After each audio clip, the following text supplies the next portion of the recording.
J'ai créé un manager dans l'environnement Claude qui me permet de décomposer un objectif sur le très long terme, de prioriser mes tâches, de gérer mon agenda et de créer des offres et des tunnels de vente à la Alex Hormozy. Et dans cette vidéo, je vais te montrer comment faire ce genre de manager step by step, ou alors je vais te donner toutes les ressources, tous les prompts, tous les skills pour que tu puisses avoir exactement le même manager que moi. Alors première question, c'est pourquoi un manager? À quoi ça va me servir d'avoir un manager dans l'environnement Claude? Tout simplement, en fait, j'ai remarqué que j'avais un défaut et que je partage peut-être avec beaucoup de personnes.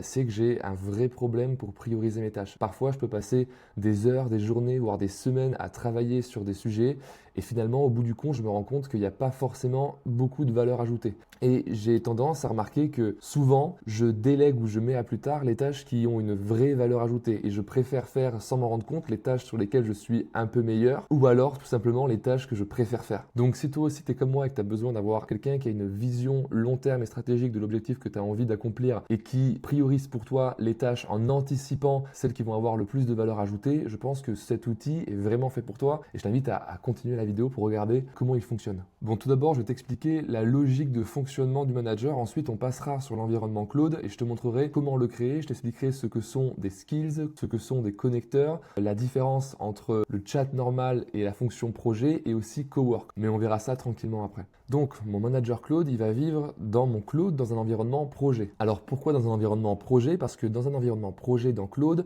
le contexte et la mémoire va être encadré. C'est-à-dire que tout ce qui va se passer dans ce projet en termes de contexte et de mémoire ne va pas sortir de ce projet-là. Et donc c'est hyper important pour le manager d'avoir cette fenêtre de contexte et cette mémoire qui est encadrée dans le même projet parce qu'il ne sera pas affecté par toutes les discussions qu'on peut avoir à côté dans Claude. Il va vraiment avoir une mémoire et une logique qui va se suivre. Et donc c'est hyper important d'avoir ça. Alors tout d'abord, comment fonctionne le manager? D'abord, on va faire ce que j'appelle un setup. C'est-à-dire que je vais aller me rendre dans mon projet manager et je vais aller tout simplement lui indiquer l'objectif que je veux accomplir. Donc par exemple ici, on va avoir un objectif, je veux obtenir 3 000 € de revenus mensuels au 31 décembre 2026 avec mon application. Je vais lui envoyer juste cet objectif-là et ensuite le manager va commencer à travailler. Et donc mon manager va travailler, il va essayer de comprendre d'abord une chose qui est fondamentale avant de commencer à décomposer l'objectif sur différents sous-objectifs avec des KPI, etc.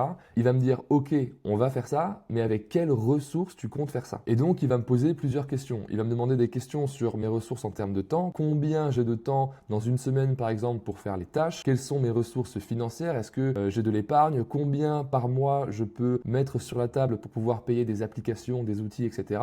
Est-ce que je possède des ressources humaines, des contacts, du réseau? Est-ce que je dispose de matériel? Est-ce que j'ai un ordinateur, une caméra, un micro, un camion? Ça dépend du projet, je ne sais pas, un entrepôt par exemple. Et est-ce que j'ai des connaissances? Est-ce que sur l'objectif que je veux accomplir, j'ai assez de connaissances pour pouvoir faire des choses, ou est-ce qu'il faut que je prenne des cours, des formations? Est-ce qu'il faut que je me renseigne sur un sujet particulier? Et donc il va faire une arborescence de tout ça et il va structurer une stratégie en fonction des ressources dont je dispose. Une fois qu'il aura compris sur quelle base on part, il va décomposer l'objectif principal en sous-objectifs, ce qu'on appelle des milestones, c'est des étapes à franchir pour pouvoir se dire ok, j'ai franchi cette étape, donc je peux passer à l'étape suivante. Et ces sous-objectifs, il va aussi les décomposer en KPI. Les KPI, c'est des indicateurs clés de performance qui permettent de mesurer qu'on a atteint un certain niveau de l'objectif et que une fois que ces KPI sont tous remplis, on peut passer à la milestone suivante. Donc on a cet objectif principal, 3 000 € par mois au 31 décembre 2026 grâce à l'IA et grâce à une application en particulier. Donc là, mon manager, il va décomposer cet objectif principal en deux milestones différentes. Il va se dire, ok, pour accomplir ça, d'abord, il faut que j'atteigne l'étape de 1 000 € par mois. Et une fois que j'aurai atteint cette étape de 1 000 € par mois, il faut que j'atteigne l'étape de 2 500 € par mois. Comment je fais pour atteindre ces étapes-là? C'est simple, ces étapes-là, elles correspondent à des métriques à franchir, des métriques à atteindre qui vont être d'atteindre 20 abonnés avec l'app A et d'atteindre par exemple 10 ventes de l'outil B pour avoir 1 000 € par mois au 30 mai 2026. Et donc chacun de ces KPI, qu'est-ce qu'il va faire? Il va les décomposer encore en sous-tâches qu'il va me proposer de façon quotidienne, de façon hebdomadaire. Et à chaque fois, on le verra, il va m'agencer mon agenda en fonction des tâches que j'ai réalisées, que je n'ai pas faites. Il va réadapter la pression pour accomplir les tâches en fonction de mon avancement sur mes milestones, mes KPI. Ensuite, c'est bien beau. Il va définir des tâches. Ok, c'est super. Mais par contre, ces tâches-là, il faut absolument qu'elles soient priorisées. Et ça, c'est le problème pour, je pense, la majorité d'entre nous, c'est qu'on sait globalement ce qu'il faut faire, Mais notre cerveau est ainsi fait qu'il va préférer faire des tâches sur lesquelles on est bon ou sur lesquelles on a du plaisir à les faire. Mais inconsciemment, on va mettre sur le côté, on va remettre à plus tard les tâches qui vraiment présentent la vraie valeur ajoutée pour la réalisation de l'objectif. Et donc, j'ai intégré à mon manager ce qu'on appelle une matrice d'Eisenhower, qui va être une matrice qui va permettre de prioriser les tâches en fonction de l'importance, en fonction de la valeur ajoutée de la tâche et en fonction de l'urgence. Et donc, on va avoir 4 familles de tâches qui vont être priorisées par le manager. On va avoir, par exemple, les tâches à faire en priorité. Et donc, par exemple, j'ai les appels de closing. Les appels de closing, c'est vraiment un truc qui parfois ne peut ne pas être fun et on a tendance souvent à se dire bon allez, je le remets à plus tard. Là, je vais faire un peu, je vais aller coder, je vais arranger une feature sur mon application et donc on passe la matinée voire la journée à finir cette feature et finalement on se rend compte que l'appel de closing, merde, je l'ai pas fait. Bah, tant pis, je le remets à demain. Et c'est souvent ça le problème de ne pas prioriser ces tâches. Également, on va avoir des tâches qui vont être à planifier en suivant. Donc par exemple, une fois que j'ai fini mes appels de closing, qu'est-ce que je vais faire? Bah, je vais arranger, améliorer la feature qu'il faut que je fasse sur l'application. Donc je vais coder ou je vais tourner par exemple cette vidéo YouTube. Ensuite, on va avoir des tâches qui vont avoir une faible valeur ajoutée, mais qui sont importantes à faire. Par exemple, typiquement, publier sur les réseaux, faire du scrapping de concurrents ou de potentiels clients, aller commenter, aller suivre des personnes sur les réseaux, etc. Ça, c'est quelque chose qu'il faut faire, mais en réalité, ça n'a pas une valeur ajoutée directement perceptible. Et donc, cette chose-là, mon manager, il va me proposer de le déléguer à des agents IA que j'ai moi-même codés. Je ferai évidemment d'autres vidéos pour vous présenter les agents qui me permettent de déléguer la publication sur les réseaux, qui me permettent de déléguer le scrapping de clients potentiels et voilà, toute l'activité sur les réseaux, etc. Et enfin, il y a la dernière famille de tâches qui va être la famille des choses que je fais quand j'ai fini le reste. Tout simplement, c'est des choses un peu plaisir, hein, des choses que l'on fait un peu par curiosité. Donc par exemple, faire de la veille IA pour pouvoir être toujours à jour des informations et également tester des nouveaux outils. Il y a des outils qui sortent tous les jours sur l'IA, des outils qui se mettent à jour vraiment tous les jours. Si je passe ma journée à tester les outils, en fait, je peux passer ma vie à le faire et finalement, je ne crée pas de valeur et je ne travaille pas sur mon business. Donc, c'est des choses que mon manager, il sait que je dois faire, mais il va les mettre dans un tierce plan pour que je les réalise une fois que j'ai fini tout le reste. Ensuite, on va passer sur des choses qui sont vraiment propres à l'environnement cloud et qui sont vraiment bangers, qui sont vraiment hyper importantes d'implémenter dans vos outils que vous créez avec Claude. On va commencer par les connecteurs. Les connecteurs, c'est un peu à la manière de N8N pour ceux qui ont utilisé l'outil.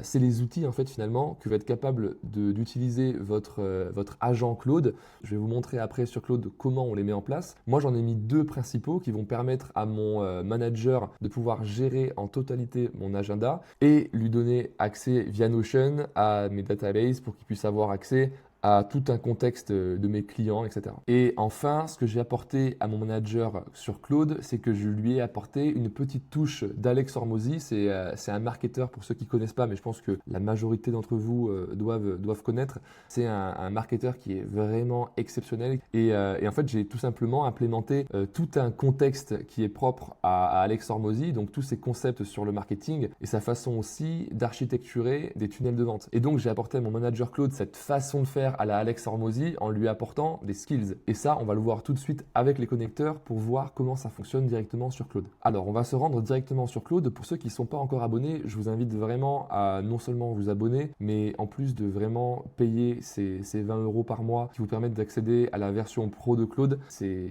vraiment le futur, c'est vraiment game changer pour votre activité. Donc, je vous invite vraiment à le faire. Donc, moi, je viens de me connecter, je suis abonné à l'environnement pro. Donc, une fois qu'on est sur l'environnement Claude, la majorité des gens, ce qu'ils vont faire, c'est qu'ils vont aller prompter ici dans cette barre de chat. Donc par exemple, je veux réaliser 3 000 € par mois avec cette application, donne-moi une stratégie pour le réaliser, etc. Et là, Claude, il va vous répondre un peu en fonction de ses connaissances et il ne va pas vous donner vraiment une réponse satisfaisante. Vous allez voir rapidement qu'il vous a dit, ok, ben pour générer 3 000 € par mois, il faut que tu fasses 20 ventes avec ton outil.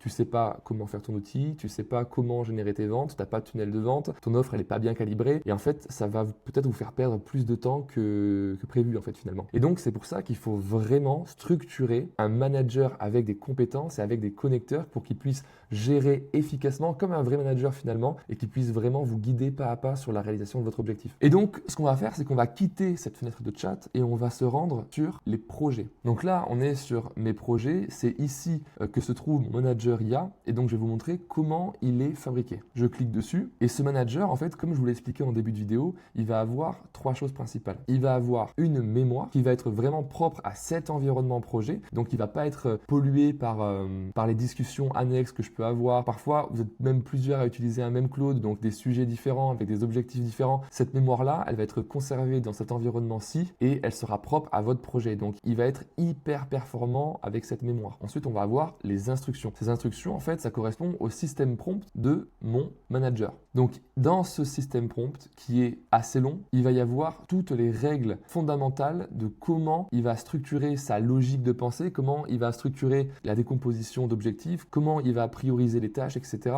Et il va toujours réagir de la même manière, il va avoir une constance sur comment il va vous présenter les choses à faire de la semaine, comment il va vous agencer votre agenda. Et évidemment, ce système prompt-là et les skills qui accompagnent ce manager, je vais vous les donner gratuitement pour que vous puissiez vous aussi installer ce manager sur votre plateforme et que vous puissiez l'utiliser pour vos objectifs de carrière ou vos objectifs de vie. Ensuite, on va avoir cette partie qui va être une partie fichier qui va permettre de venir enrichir le contexte de réflexion de votre manager. Donc typiquement, comment on peut l'utiliser si votre objectif, par exemple, c'est d'atteindre peut-être, je sais pas, 5000 abonnés sur LinkedIn en 5 mois et que vous avez rédigé une masterclass sur le gros hacking sur LinkedIn pour vraiment optimiser chaque chose, etc., qui a une vraie stratégie via un document PDF par exemple que vous avez généré ou qu'on vous a fourni, bien, vous le mettez dans les fichiers et là votre manager va se servir de ces fichiers-là pour structurer en fait sa logique de pensée et pour pouvoir décomposer de la bonne façon et de façon pertinente et cohérente les tâches pour réaliser votre objectif. Et enfin, on a cette fenêtre de chat qui va me permettre en fait de communiquer avec mon manager IA. Et ce qu'on va faire, c'est qu'on va repartir de zéro. Je vais recréer un nouveau projet où je vais créer un nouveau manager et je vais vous montrer comment implémenter tout ce qui va être système prompt et aussi implémenter les skills propres à cet agent en particulier. Ok, donc je me rends dans projet, je clique sur nouveau projet, je vais l'appeler manager 2. Et qu'est-ce que j'essaye de faire avec manager 2? Je vais créer un nouveau manager. Ça, en réalité, ça n'a pas beaucoup d'importance. L'important, ça va vraiment être d'avoir un bon système prompt et des skills efficaces. Donc maintenant, première chose à faire une fois que j'ai créé mon nouveau projet avec mon manager, c'est que je vais lui donner le système prompt. Je vais lui donner en fait toute sa logique de pensée, tout son fonctionnement. Et donc tout d'abord, ce qu'il faut faire, c'est qu'il faut avoir téléchargé au préalable tout le système prompt, toute la logique de pensée du manager que je vais vous donner en libre accès gratuitement sur mon groupe School que vous trouverez en description de la vidéo. Et donc tout simplement, vous allez venir appuyer sur le bouton plus et vous allez faire un copier-coller de tout le système prompt. Ok, vous voyez, c'est hyper simple à faire. Et là, à partir de ce moment précis, mon manager est déjà capable de comprendre l'objectif, de décomposer mon objectif principal en sous-objectifs qui va eux-mêmes décomposer en KPI et en sous-tâches à faire quotidiennement, etc. Il va être capable de prioriser aussi mes tâches en fonction de la valeur ajoutée pour la réalisation de la KPI précise hebdomadaire. Mais à ce stade-là, il va lui manquer encore deux choses. Il va lui manquer les skills à la Hormozy que je lui ai implanté et il va lui manquer aussi les connecteurs. Et donc, ce que je vais faire, c'est que je vais lui apporter ces connecteurs. Pour ce faire, je vais cliquer sur le bouton plus ici. Je vais aller dans connecteurs et vous voyez ici que j'ai déjà préenregistré les connecteurs étant donné que je les avais déjà sur mon autre manager, donc par défaut ils sont déjà enclenchés. Mais par contre si vous n'avez pas le connecteur Notion, il me semble que par défaut vous ne l'aurez pas. Et donc si vous voulez par exemple le mettre en place, il faut aller dans gérer les connecteurs. Ici vous appuyez sur le bouton plus, parcourir les connecteurs et ici vous faites votre choix. Et donc par exemple imaginons que je ne sais pas pour X raison j'ai envie d'ajouter le connecteur Miro à mon manager pour pouvoir faire des schémas tout simplement. Je vais appuyer sur plus et je vais autoriser l'accès, je vais ajouter, continuer. Ici on voit maintenant que Miro fait partie de mes outils et donc quand je retourne sur le projet Manager 2 et que je lui ai ajouté le connecteur, hop, maintenant on voit qu'il est connecté. Là en l'occurrence moi j'en ai pas besoin donc je vais aller le désélectionner. Je vais garder Google Calendar et Notion. Donc maintenant que les connecteurs sont connectés, ce qu'il me reste à faire, c'est de lui implémenter les skills. Donc évidemment, moi, mes skills sont déjà sur mon environnement cloud. Par contre, pour vous, je vais vous expliquer comment créer vos propres skills, ou alors si vous avez envie d'avoir les mêmes skills que moi, c'est-à-dire la façon de structurer un tunnel de vente comme le ferait Alex Hormozy et la façon de réfléchir une offre produit comme le ferait Hormozy. Et franchement, ce skills-là, il est vraiment banger. Ça m'a donné des super idées pour pouvoir promouvoir ce que je fais. Ben, je vous le montre tout de suite. Ce que vous allez faire, c'est que vous allez vous rendre dans personnaliser, compétences. Et ici, vous allez avoir sur la gauche toutes les compétences qui sont déjà mises en place. Si vous venez d'arriver sur Claude, vous verrez que vous avez déjà normalement une compétence qui est là par défaut, c'est la Skill Creator. Et la compétence Skill Creator, c'est une compétence qui a été créée par les ingénieurs de Claude et qui va en fait permettre de créer via cette compétence-là toutes les prochaines compétences que vous avez envie d'implémenter dans votre environnement. Et donc, si on part du principe que j'ai envie de créer une nouvelle compétence, je vais cliquer sur plus ici et je vais créer une compétence et je vais la créer avec Claude. Et donc là, vous voyez qu'il utilise bien le Skill Creator pour pouvoir créer cette compétence. Et ensuite, c'est du système prompt. Moi, je vous invite même à pas forcément écrire votre prompt directement à la main ici, mais de passer par le chat Google, de lui dire écoute, je veux créer une compétence, j'aimerais que tu me promptes la meilleure façon de créer telle compétence que vous allez après ensuite expliquer, et vous allez utiliser le prompt que va vous sortir Claude pour le copier-coller et l'ajouter ici pour avoir le meilleur résultat possible. Ensuite, il y a une autre manière d'avoir des compétences, ça va être par exemple, imaginons que vous souhaitez avoir les skills que j'ai implémentés sur mon manager et que vous les avez téléchargés, vous allez pouvoir cliquer toujours sur plus, créer une compétence et téléverser une compétence. Et ici, vous allez copier-coller la compétence à téléverser. En l'occurrence, moi, je l'ai déjà. Et donc, vous vous rendez sur l'espace où il y a votre skills, vous le sélectionnez, vous l'ouvrez. Bon, là, je ne vais pas le faire ici, mais vous avez compris le principe. Ensuite, ce skills que vous avez téléchargé via cet espace, il se retrouvera ici sur la gauche parmi tous vos skills. Ok, donc maintenant, on retourne sur mon projet, on retourne sur Manager 2. Et là, a priori, j'ai tout ce qu'il me faut pour commencer. Et donc là, maintenant, on va tester l'outil pour voir s'il fonctionne bien. Et donc, je vais lui exposer un objectif. Qu'est-ce que je peux faire? Je veux créer un jeu mobile et obtenir 2000 € par mois de revenus. Voilà, tout simple. Donc par exemple, j'ai un objectif, je veux créer un jeu mobile et obtenir 2000 € par mois de revenus avant le 1er janvier 2027. Voilà, c'est un objectif tout à fait légitime et on va voir avec le manager comment il va réfléchir, comment il va décomposer l'objectif et comment il va prioriser les tâches. Donc je lance. Donc là, j'ai eu sa première réponse, donc objectif détecté, donc il a compris l'objectif, mais il me dit, avant de construire un plan, ce que je vais faire, c'est que je dois dresser un état des lieux complet des ressources. Et je vais te poser quelques questions par bloc, réponds en cliquant, pas besoin de rédiger. Donc ça, c'est aussi une fonctionnalité que j'ai apportée sur le manager, c'est que vous n'allez pas avoir à écrire des montagnes de texte, il va vraiment vous prémâcher le travail pour vraiment faciliter au mieux le setup. Et donc, combien d'heures par semaine je peux consacrer au projet? On va dire que je peux consacrer de 10 à 20 heures. Comment ces heures sont-elles réparties? Journée entière. As-tu un emploi ou des activités principales en parallèle? Puis, on va dire, je suis étudiant. Ok, donc il a intégré mon profil et un peu le temps que je peux consacrer à l'application. Maintenant, il va passer au bloc 2 et il va me demander des questions par rapport à la thune, par rapport à la thune finalement, que je peux mettre dans le projet. Et donc, quel budget mensuel peux-tu allouer au projet? On va dire, je suis étudiant, je peux allouer de 50 à 200 € par mois. De combien de temps disposes-tu avant d'avoir absolument besoin de générer des revenus? Parfois, il y a des personnes qui sont au chômage. Le chômage, ça dure pas 3 ans, ça dure 1 an et demi, je crois. Et donc, il y a un délai. Il y a un délai où il faut générer des sous avant d'être un peu à la rue, quoi, un peu à la dèche. Du coup, de combien de temps disposes-tu avant d'avoir absolument besoin de revenus? Allez, on va dire de 6 à 12 mois. As-tu déjà des revenus? On va dire oui. J'ai une bourse étudiante. Ok, maintenant il va me poser des questions sur mes connaissances. Quelles sont les compétences techniques actuelles en développement? On va dire que je suis étudiant en développement. Allez. Donc développement mobile, ok. Programmation générale, ouais, je peux faire du Python, c'est bon. Quel type de jeu mobile j'ai en tête? On va dire que je veux faire un tower defense. Ok, donc je lui envoie ce contexte. Maintenant, il va me demander quels sont les moyens que je peux mettre en place. Est-ce que j'ai déjà des outils déjà installés que je maîtrise? On va dire que j'ai tous ces outils-là. Est-ce que j'ai déjà une audience? Et non, j'ai pas d'audience ni de réseau. Ton projet non publié, où en es-tu exactement? Il est jouable. Ok. Quel modèle de monétisation envisages-tu pour ton tower defense? Je vais faire du free-to-play avec de la pub. Sur quelle plateforme je veux le lancer? iOS. Ok, donc il a fini de structurer un peu toutes les ressources que j'ai pour la réalisation de l'objectif et il m'a fait un bloc de synthèse. Donc voilà ce qu'il a retenu de ce que je lui ai expliqué. Et donc là, ce qui est intéressant, c'est que l'outil, c'est pas directement mis bille en tête à me créer un plan pour créer mon jeu. il a réfléchi et il s'est dit, ok, j'ai une limite quand même assez importante dans la réalisation de l'objectif et je vais en parler. Et donc, il me montre que il y a un signal d'alerte et que 2 000 € par mois via AdMobs sur iOS nécessite environ 5 000 à 10 000 utilisateurs actifs quotidiens.